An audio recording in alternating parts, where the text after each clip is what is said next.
Benim hoşuma gelen nakal bir sanatçıydı, şapalak koydu ne?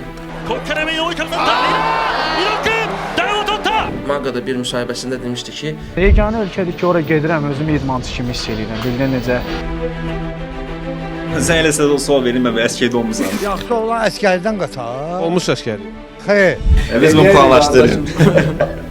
Maga ümumiyyətlə sakitliyin imkanından sonra yəqin ki, aqressivləşəcək. Rəqibə nə demək istəyirdin? Rəqibə deməsin yaxşı hazırlaşsın, çünki mən də yaxşı hazırlaşmışam və çıxaq gözəl, yəni ki, publikaya maraqlı olan bir döyüş göstərək. Baxan ya da xaricdə olan idmançılara baxanda görsən ki, onların məşqçilərinin əksəriyyətinin titulu yoxdur. Elə müəllimlər var ki, heç yerdə vuruşmur. Yəni heç bir rezultatı yoxdur, amma baxırsan ki, bir müəllim kimi çox potensiallıdır.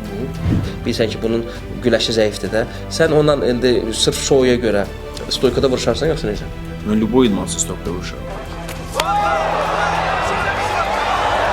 Yəni bu rəqib məni qarşımda tramplin ola bilməz. İnşallah mənim fikrim, məqsədim